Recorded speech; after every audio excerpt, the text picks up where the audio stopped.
இன்றைய தினத்தில் பல்வேறு முக்கிய செய்திகளை விரிவாக பார்க்கவிருக்கிறோம். முதலில் தலைப்புச் செய்திகளை பார்க்கலாம். நிறுவனங்களுக்கு 1,45,000 கோடி ரூபாய் அளவிற்கு வரி சலுகைகளை அறிவித்தார் மத்திய நிதியமைச்சர் நிர்மலா சீதாராமன். வரும் அக்டோபருக்கு பிறகு தொடங்கப்படும் நிறுவனங்களுக்கு 15 விழுக்காடு மட்டுமே வரி விதிக்கப்படும் என அறிவிப்பு. தொழில் நிறுவனங்களுக்கு புதிய சலுகைகள் தரப்பட்டதன் எதிரொலியாக பங்குச் சந்தைகள் 10 ஆண்டுகளில் இல்லாத அளவிற்கு உயர்வு. முதலீட்டாளர்களின் பங்கு மதிப்பு 7 லட்சம் கோடி ரூபாய் அதிகரிப்பு. நீட் ஆள்மாறாட்ட விவகாரத்தில் தனிப்படையின் விசாரணை தீவிரம். புதிய தலைமுறையின் கள ஆய்வில் திடுக்கிட வைக்கும் புதிய தகவல்கள் அம்பலம். சேலம் ஜலகண்டேஸ்வரர் கோவில் மூலவர் சிலையை திருடியதாக நித்யானந்தா மீது குற்றச்சாட்டு. லிங்கத்தை மீட்டுத் தரும்படி காவல் நிலையத்தில் புகார்.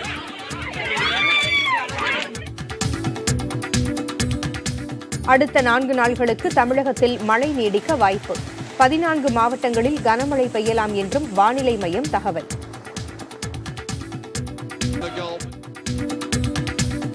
வெங்காயத்தின் விலை கிடுகிடு உயர்வு.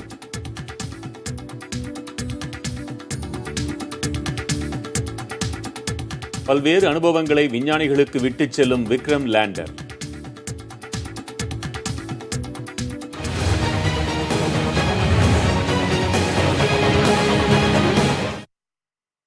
இந்திய பொருளாதார வளர்ச்சி 6 ஆண்டுகளில் இல்லாத அளவு குறைந்துள்ள நிலையில் நிறுவனங்களுக்கான வருமான வரியை மத்திய அரசு 10% வரை குறைத்துள்ளது. தயாரிப்புத் துறையில் புதிய நிறுவனங்களுக்கும் நிதியமைச்சர் நிர்மலா சீதாராமன் வரி சலுகைகளை அறிவித்துள்ளார். இந்திய பொருளாதார வளர்ச்சி ஏப்ரல் ஜூன் காலாண்டில் 5% குறைந்ததுடன் வேலைவாய்ப்பு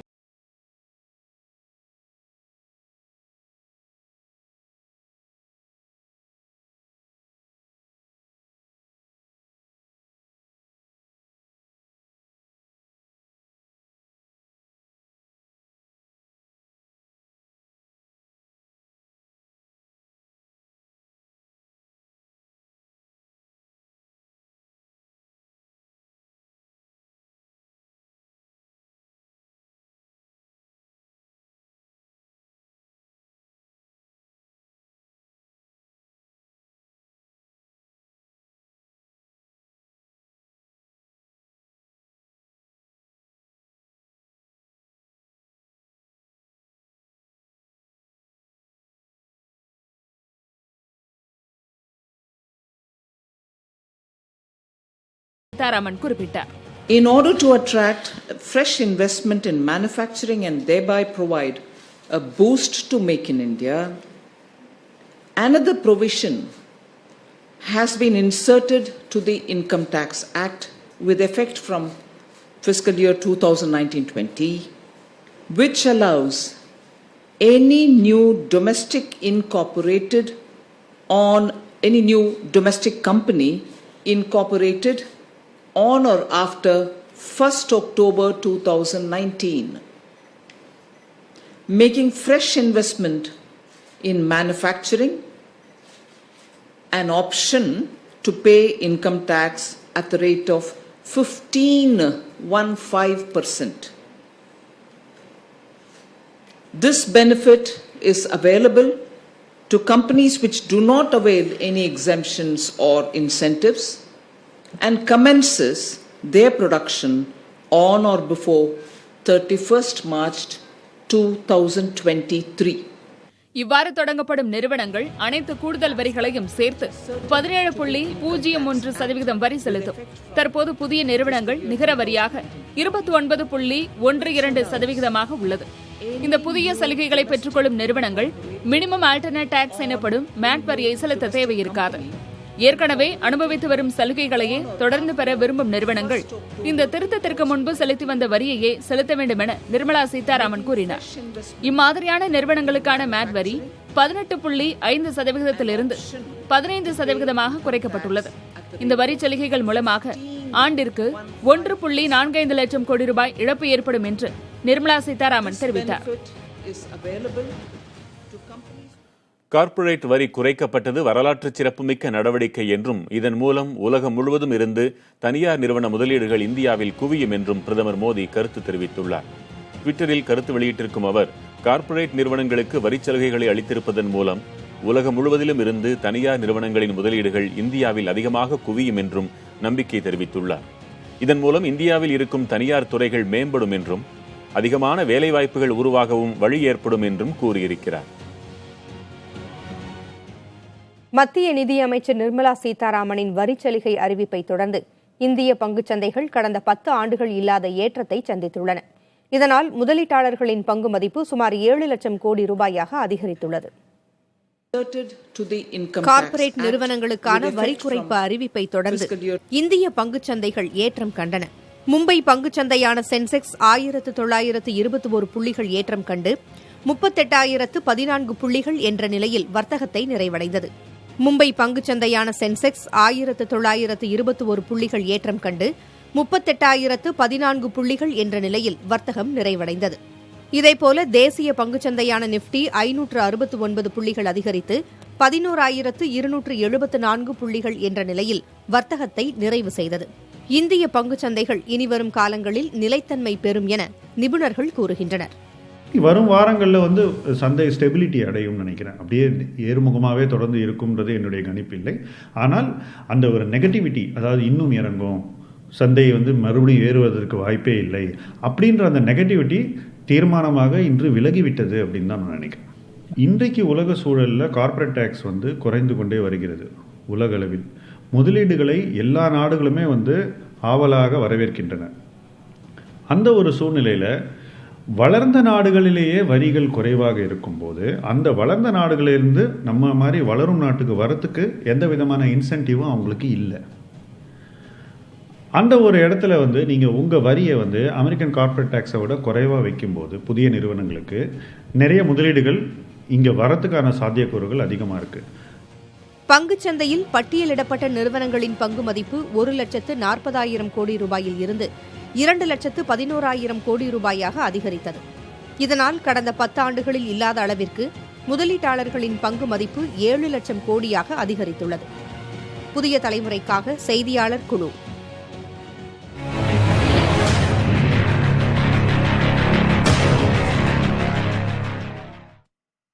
நீட் தேர்வு முறைகேட்டின் மூலம் மாணவர் ஒருவர் தேனி மருத்துவக் கல்லூரியில் சேர்ந்த விவகாரத்தில் புதிய தலைமுறையின் கள ஆய்வை தொடர்ந்து வரும் நிலையில் மேலும் பல புதிய தகவல்கள் கிடைத்திருக்கின்றன.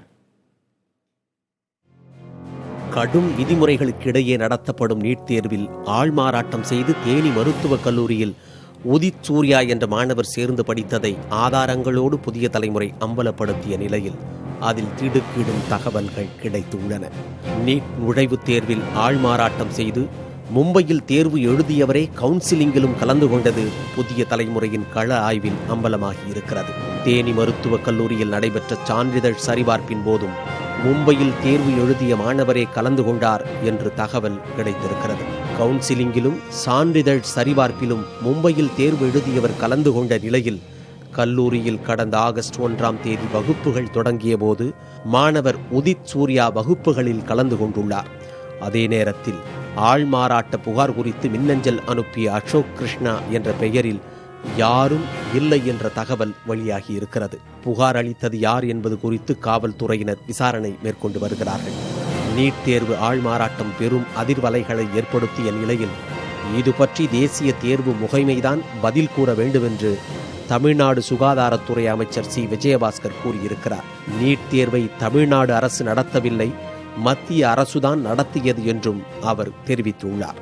NEET examination conducted by government of India madam. Government of India conduct பண்ணாங்க. அதில் எங்களுக்கு எங்களுடைய தேனி மெடிக்கல் காலேஜ் டீனுக்கு வி ரிசீவ்ட் ஒன் மெயில். இந்த மாதிரி அதில் ஒரு ஆள் மாற்றம் நடந்திருக்குன்னு. இமீடியட்டாக Theni medical college dean forward to director of medical education. Director of medical education instruct the dean to conduct interview, conduct enquiry. So அதில் நம்ம என்கொயரி பண்ணோம். என்கொயரி பண்ணதில் அந்த குறிப்பிட்ட மாணவன் எனக்கு மன உளைச்சல் இருக்குது அப்படின்னு சொல்லிட்டு அந்த பையனாக காலேஜை விட்டு அவர் டிஸ்கன்டினியூ பண்ணிட்டார். Now dean has filed a petition to the police department. It's under police enquiry. இந்த நிலையில் ஆள்மாறாட்ட புகார் தொடர்பாக தேனியில் இருந்து வந்த தனிப்படை காவல்துறையினர் சென்னை ஸ்டான்லி அரசு மருத்துவமனையில் விசாரணை நடத்தினர். ஆள்மாறாட்ட புகாரில் சிக்கிய மாணவர் உதித் சூர்யா எங்கிருக்கிறார் என்று தெரியாத நிலையில் அவரது தந்தை மருத்துவர் வெங்கடேசனும் தலைமறைவாகிவிட்டார். சென்னை ஸ்டான்லி அரசு மருத்துவமனையில் அவசர சிகிச்சை பிரிவில் மருத்துவராக பணியாற்றி வந்த அவர் உதித் சூர்யா மீது ஆள்மாறாட்ட புகார் எழுந்தவுடன் பணிக்கு வருவதில்லை என்று விசாரணையில் தெரியவந்துள்ளது. ஆள்மாறாட்ட விவகாரத்தில் மேலும் பலருக்கு தொடர்பு இருக்கலாம் என்று கூறப்படும் நிலையில் அனைத்து மருத்துவ கல்லூரிகளிலும் முதலாம் ஆண்டு மாணவர்களின் சான்றிதழ்களை சரிபார்க்கும் பணி நடந்து வருகிறது. புதிய தலைமுறைக்காக செய்தியாளர் குழு. அமெரிக்காவின் ஹூஸ்டன் நகரில் நடக்கும் ஹவுடி மோடி நிகழ்ச்சியில் கலந்து கொள்வதன் மூலம் பொருளாதாரத்தில் ஏற்பட்டிருக்கும் மந்த நிலையை மறைத்துவிட முடியாது என பிரதமரை காங்கிரஸ் முன்னாள் தலைவர் ராகுல் காந்தி விமர்சித்திருக்கிறார். இதுகுறித்து ட்விட்டரில் பதிவிட்டுள்ள அவர், ஹவுடி மோடி நிகழ்ச்சியில் பங்கேற்கப் போகும் பிரதமர் மோடி பங்குச்சந்தை வீழ்ச்சியடைந்து வருவதற்கு என்ன செய்யப் போகிறார் என்று கேள்வி எழுப்பியிருக்கிறார். 1.45 லட்சம் கோடி அளவிற்கு கார்ப்பரேட் வரி விகிதங்களை அரசு குறைத்திருப்பதை மறைமுகமாக சுட்டிக்காட்டும் வகையில் 1.45 லட்சம் கோடி ரூபாய் செலவில் ஹூஸ்டன் நிகழ்வு உலகின் மிக விலை உயர்ந்த நிகழ்ச்சி என தெரிவித்துள்ளார். அதே சமயம் எந்தவொரு நிகழ்ச்சியாலும் பொருளாதார மந்த நிலையின் யதார்த்தத்தை மறைத்துவிட முடியாது என்றும் ராகுல் விமர்சித்திருக்கிறார். திருவாவடுதுறை ஆதீனம் சில வெள்ளை வேட்டிகளின் பிடியில் சிக்கியிருப்பதாக மடத்திலிருந்து நீக்கப்பட்ட கட்டளை தம்பிரான் சுவாமிநாதன் வாட்ஸ்அப்பில் குரல் பதிவை வெளியிட்டுள்ளார். அவரது குற்றச்சாட்டை திருவாவடுதுறை ஆதீனம் அம்பலவான தேசிக பரமாச்சாரியார் மறுத்துள்ளார். நாகை மாவட்டம் திருவாவடுதுறையில் உள்ள சைவ ஆதீன மடம் 14ஆம் நூற்றாண்டிலிருந்து செயல்பட்டு வருகிறது.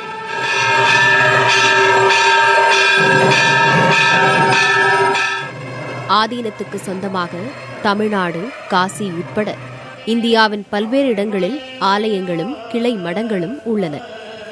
திருவாவடுதுறை ஆதீனத்தின் கட்டுப்பாட்டில் உள்ள திருவிடைமருதூர் மகாலிங்க சுவாமி கோவிலில் கட்டளை தம்பிரானாக பணிபுரிந்த சுவாமிநாதன் கடந்த சில தினங்களுக்கு முன்பு மடத்திலிருந்து நீக்கப்பட்டார். அவருக்கு வழங்கப்பட்டிருந்த காவி உடை, ருத்ராட்சம் போன்றவை திரும்ப பெறப்பட்டன. ஆதீன மரபுகளை மீறியதால் சுவாமிநாத தம்பிரான் நீக்கப்பட்டதாக தெரிவிக்கப்பட்டது. இந்நிலையில் காசிக்கு சென்றுள்ள சுவாமிநாதன் மீண்டும் காவி உடை அணிந்தபடி வாட்ஸ்அப்பில் ஆடியோ ஒன்றை வெளியிட்டுள்ளார். திருவாவடுதுறை ஆதீனம் சில வெள்ளை வேட்டிகளின் பிடியில் சிக்கியிருப்பதாக ஆடியோவில் சுவாமிநாதன் தெரிவித்துள்ளார். என்ன இந்த விடுவித்த விதம் எனக்கு ரொம்ப மனக்கசப்பை ஏற்படுத்தி இருக்கிறது. ஒரு சில வெள்ளை வேட்டிகள் அப்படின்னு மறைமுகமாகவும் சொல்கிறேன். ஏற்கனவே இவங்களோட முன்னிலையிலேன்னு சொன்னேன். அவங்களுக்கு பின்னிலையிலும் இருந்து நிறைய வெள்ளை வேட்டிகள் தன்னுடைய ஆதிக்கத்தை ஆதீனத்தில் செய்து வராங்க. இதனால் அந்த காலத்தில் தம்பிரான் சுவாமிகள் தான் எல்லா நிர்வாகமும் பார்த்தாங்க. தம்பிரான் சுவாமிகளுக்கு கீழே தான் வெள்ளை வேட்டி வேலை பார்த்தது. இன்றைக்கி வெள்ளை வேட்டிக்கு கீழே தம்பிரான் சுவாமிகளும் சன்னிதானமும் வேலை பார்க்கக்கூடிய நிலை இருக்குது. சுவாமிநாதனின் குற்றச்சாட்டை திருவாவடுதுறை ஆதீனம் ஸ்ரீலஸ்ரீ அம்பலவான தேசிக பரமாச்சாரியார் மறுத்துள்ளார். இப்போ நம்ம இங்கே திருவண்ணாமலை தங்கினாக்கா அங்கே ஒரு 10 நாளைக்கு தங்குவார். அதுக்காக வர வீட்டுக்கு சென்று அடிக்கடி வீட்டுக்கே செல்வதே இதே பழக்கமாக இருந்து வந்தது. 2018 குளம் தூர்வாரினார்னா அரசு உத்தரவு பெறாமல் தூர்வாரின் அந்த முறைகேடாக நடந்த காரணத்தால் அவர் மேலே கேஸுகள்லாம் வழக்கு போட்டிருக்காங்க அவரை எதிர்த்து. ஆகையால் அவரை நாங்கள்லாம் அப்படி ஒரு காரணத்தினாலையும் இங்கே அவருக்கு அடிக்கடி உடல்நிலை சரியில்லை. சரி, அவர் வீட்டுக்கு போயிட்டு சென்று நிம்மதியாக இருக்கட்டும்ன்ட்டு அனுப்பி வைத்தோம். வெளில விட்டிங்கன்னா இங்கே மடத்தில் ஊழியர்கள் எல்லோரும் வேலை பார்க்குறாங்க, அவ்வளோதான். எல்லாம் தான் வேலை பார்க்குறாங்க. நாங்கள் மட்டுமா இருக்கோம். அது மேனேஜர் இருக்காங்க, மணியார் இருக்காங்க, எல்லோரும் இருக்காங்க. அவங்க இஷ்டத்துக்கு எப்படி சொல்ல முடியாதுல்ல. அவங்க இஷ்டத்துக்கு வெள்ளை வெட்டியாதீங்கன்னு சொல்ல முடியாதுல்ல. ஆதீனத்துக்கு உட்பட்டு நடக்கிறது தான். நாங்கள் சொல்கிறது தான் வெள்ளட்டி கேட்கணும், அவ்வளோதான். மடத்திலிருந்து வெளியேறும்படி சுவாமிநாதனுக்கு எந்த அழுத்தமும் தரப்படவில்லை என திருவாவடுதுறை ஆதீனம் ஸ்ரீலஸ்ரீ அம்பலவான தேசிக பரமாச்சாரியார் தெரிவித்திருக்கிறார். புதிய தலைமுறைக்காக ராஜாராம். இனி சில செய்திகளை சுருக்கமாக பார்க்கலாம். தூத்துக்குடி துப்பாக்கிச்சூட்டு சம்பவம் தொடர்பான நிலை அறிக்கையை உயர்நீதிமன்ற மதுரை கிளையில் சிபிஐ தாக்கல் செய்துள்ளது. தூத்துக்குடியில் ஸ்டெர்லைட் ஆலைக்கு எதிரான போராட்டத்தின் போது நடைபெற்ற துப்பாக்கிச்சூட்டு சம்பவம் குறித்து சிபிஐ 300 பேரிடம் விசாரித்து 316 ஆவணங்களை சேகரித்திருப்பதாக தெரிகிறது. மேலும் துப்பாக்கிச்சூடு நிகழ்ந்த மே 22ஆம் நாளன்று நடைபெற்ற நிகழ்வுகள், அதற்கான காரணம், அனுமதி பெறாமல் கூடியது உள்ளிட்ட பல்வேறு விவகாரங்கள் குறித்தும் சிபிஐ விசாரிக்கிறது. இவ்வழக்கில் குற்றப்பத்திரிகை தாக்கல் செய்ய கூடுதல் அவகாசம் கோரப்பட்ட நிலையில் இதுவரை எடுக்கப்பட்ட நடவடிக்கை குறித்து நிலை அறிக்கை மூடி முத்திரையிடப்பட்ட உரையில் வைத்து தாக்கல் செய்யப்பட்டது. இதையடுத்து வழக்கு தொடர்பான விசாரணை அடுத்த வாரத்திற்கு ஒத்திவைக்கப்பட்டது.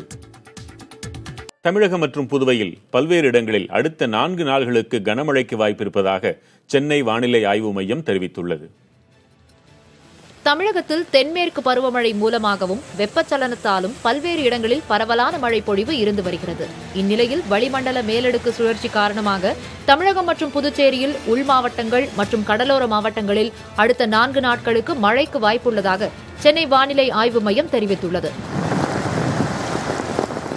திருவள்ளூர், காஞ்சிபுரம், வேலூர், திருவண்ணாமலை, கடலூர் மாவட்டங்களிலும் விழுப்புரம், அரியலூர், பெரம்பலூர், தஞ்சாவூர், திருவாரூர், நாகை, புதுக்கோட்டை, சிவகங்கை மற்றும் ராமநாதபுரம் ஆகிய 14 மாவட்டங்களில் ஓரிரு இடங்களில் கனமழைக்கு வாய்ப்புள்ளதாகவும் எச்சரிக்கப்பட்டுள்ளது.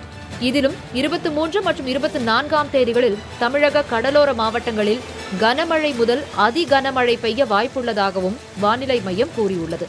சென்னையை பொறுத்தவரை வானம் மேகமூட்டத்துடன் காணப்படும். நகரின் ஒரு சில இடங்களில் லேசான மழைக்கு வாய்ப்புள்ளதாக தெரிவிக்கப்பட்டுள்ளது.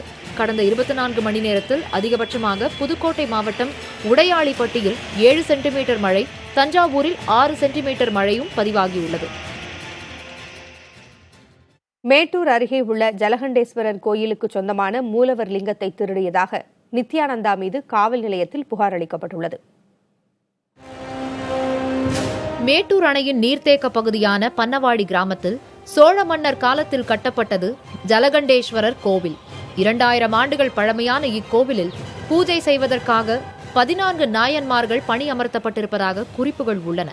1924ஆம் ஆண்டு சீதாமலைக்கும் பாலமலைக்கும் இடையே மேட்டூரில் அணை கட்ட முடிவு செய்யப்பட்ட போது அப்பகுதியைச் சேர்ந்த 50க்கும் மேற்பட்ட கிராம மக்கள் வேறு பகுதிகளுக்கு அப்புறப்படுத்தப்பட்டனர். அணை கட்டினால் அப்பகுதி நீரில் மூழ்கிவிடும் என்பதால் பாலவாடி என்ற இடத்தில் மற்றொரு கோவிலை கிராம மக்கள் கட்டிக்கொண்டனர்.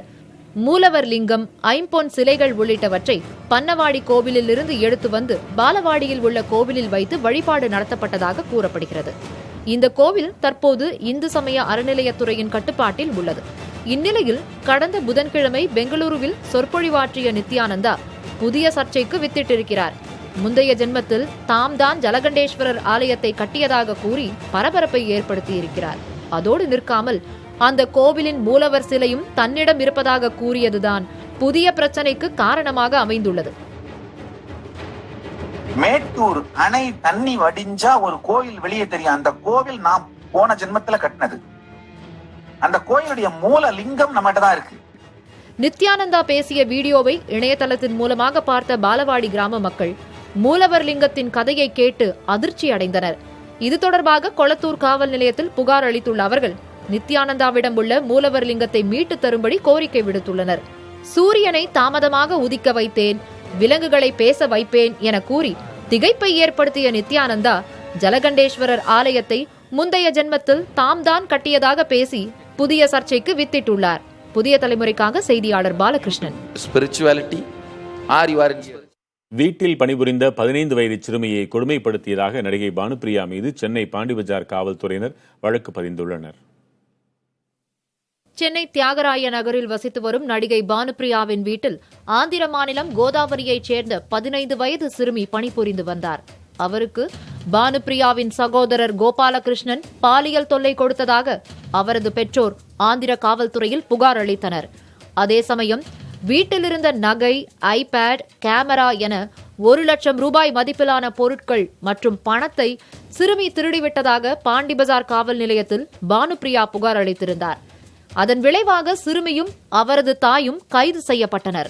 இந்நிலையில் சிறுமியின் தாய் அளித்த புகார் தொடர்பாக ஆந்திர காவல்துறையினர் வழக்கு பதிவு செய்து விசாரணை நடத்தினர். எனினும் சம்பவம் நடந்தது சென்னை என்பதால் அந்த வழக்கு விசாரணையை ஆந்திர காவல்துறையினர் சென்னை பாண்டிபஜார் காவல் நிலையத்திற்கு மாற்றம் செய்தனர். அதன் அடிப்படையில் பாண்டிபஜார் காவல்துறையினரும் நடிகை பானுப்பிரியா மற்றும் அவரது சகோதரர் மீது வழக்கு பதிவு செய்துள்ளனர். இதனை அடுத்து பானுப்பிரியா மற்றும் அவரது சகோதரரிடம் காவல்துறையினர் விசாரணை நடத்துவர் என எதிர்பார்க்கப்படுகிறது. சந்திரயான் 2 விண்கலத்தின் மூலம் அனுப்பப்பட்டு நிலவின் மேற்பரப்பில் விழுந்து கிடக்கும் விக்ரம் லேண்டரின் ஆயுட்காலம் முடிவடைந்த நிலையில் அதை மீட்க இஸ்ரோ விஞ்ஞானிகள் மேற்கொண்ட முயற்சிகள் பலனளிக்கவில்லை.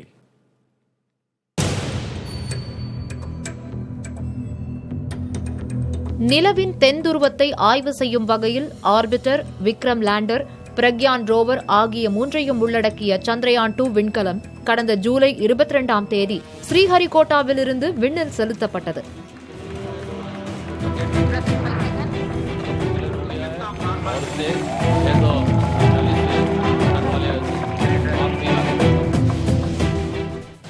ஆர்பிட்டரிலிருந்து பிரிந்த விக்ரம் லேண்டர் செப்டம்பர் 7ஆம் தேதி நிலவில் இறங்க திட்டமிடப்பட்டது.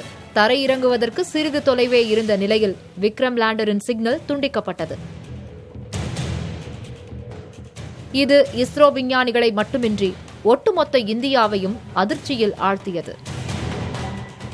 இந்நிலையில் நிலவை சுற்றி ஆய்வு செய்து வரும் ஆர்பிட்டர் விக்ரம் லேண்டர் நிலவின் மேற்பரப்பில் சாய்ந்த நிலையில் கிடப்பதை படம் பிடித்து அனுப்பியது. இதையடுத்து விக்ரம் லேண்டரை தொடர்பு கொள்ள இஸ்ரோ விஞ்ஞானிகள் தொடர்ந்து முயற்சிகளை மேற்கொண்டு வந்தனர்.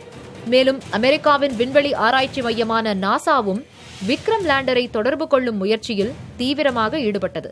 விக்ரம் லேண்டருக்கு ஹலோ என்ற மெசேஜையும் நாசாவின் கண்காணிப்பு ஆர்பிட்டர் மூலம் லேண்டரை தொடர்பு கொள்ளவும் முயற்சி மேற்கொண்டது. ஆனால் நாசாவின் முயற்சியும் தோல்வியில் முடிந்தது. நிலவின் இரவு பொழுது தொடங்க ஆரம்பித்ததால் அங்கு கடும் குளிர் ஏற்படும் சூழல் ஏற்பட்டுள்ளது. இதனால் சூரிய தகடுகளால் இயங்கும் விக்ரம் லேண்டர் செயலிழந்துவிடும் என்கின்றனர் இஸ்ரோ விஞ்ஞானிகள்.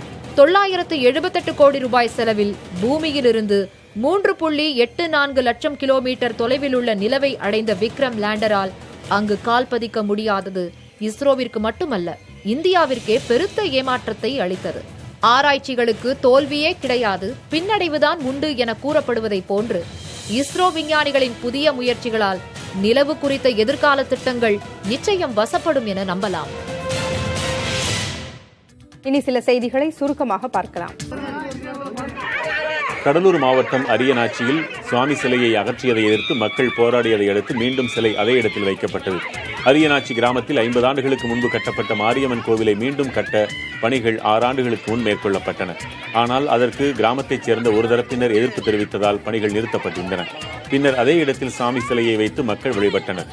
இந்நிலையில் 6 ஆண்டுகளாக கோவில் விவகாரத்தில் பிரச்சனைகள் இருப்பதால் சாமி சிலையை அகற்றி மூடி முத்திரையிட வட்டாட்சியர் தலைமையிலான அதிகாரிகள் இன்று சென்றனர். இதற்கு எதிர்ப்பு தெரிவித்து கிராம மக்கள் போராடினர்.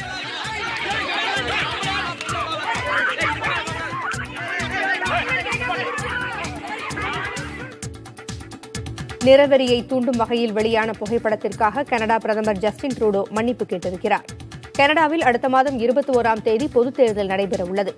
தற்போது பிரதமராக உள்ள ஜஸ்டின் ட்ரூடோ மீண்டும் இந்த தேர்தலில் போட்டியிடுகிறார்.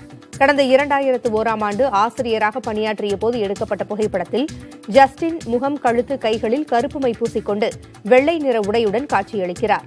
ஜஸ்டின் நிறவெறியை தூண்டும் வகையில் இந்த புகைப்படம் இருப்பதாக கூறி கண்டனங்கள் எழுந்தன. இளம் வயதில் பெரிய தவறு செய்துவிட்டதாகவும் அதற்காக தற்போது மன்னிப்பு கேட்டுக் கொள்வதாகவும் ஜஸ்டின் தெரிவித்துள்ளார்.